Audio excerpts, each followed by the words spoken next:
We didn't even get through one race, and Chase Sexton's defense of his championship might be over. And that's the crash right there, and he was down for a very long time. Not only did he crash and hit his shoulder, the bike ended up landing on top of him, hitting the same shoulder, and you can see him getting up. He just did not look good. I mean, granted, it could have just been bell rung, sore, whatever it was, doesn't matter. In the first race, he ended up finishing 39th.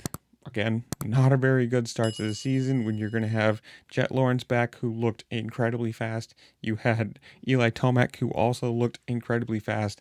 And also, from that crash, he didn't race 2, Moto 2, whatever you want to call it. So for the day, he finished 31st or 41st with a 39 and a did not start. So he is massively down on points. What is it, 25 per race, I believe? Correct me if I'm wrong there. So he's literally last.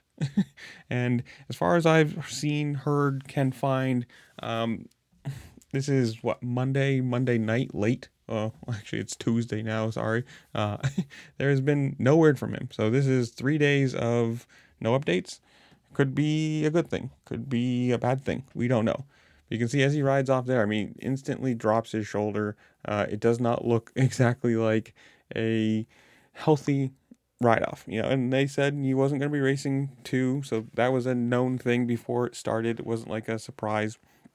But I mean, if you're already down that many points to this season, where you've got Jet Lawrence, Tomac, Hunter Lawrence, Plessinger, who looked good, Justin Cooper, who seems to be, catching up speed, Prado, who I'm assuming once he starts learning some of these tracks might be good, Jason Anderson, who's back from his health, whatever you want to call it, Cooper Webb, who even had a 37th in race 1 because of a technical thing, and a 7th. These are all people who are, and I think you recognize going that to be up there the whole lost on season. as positions.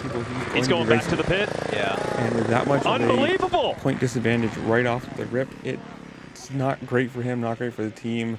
Who knows? I mean, what happened there? Whether he hit a false neutral, whether he, clamped down the front brake when he landed, and that's what sent him over. Who knows? We'll end up at some point maybe getting an update. I hope at least before next weekend we see if he's still racing or what the prognosis from it is. But I mean, he hasn't posted in 2 days on his Instagram.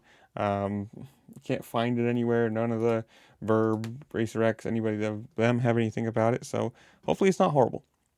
Hopefully he's not injured. We didn't lose one of the championship contenders on race 1, and he can come back and, still make it at least a exciting year. And you never know. I mean, somebody else could have mechanical issues or crashes, whatever, and this could end up being wiped out as, an even race for somebody else. You drop the worst point possible, but I don't know.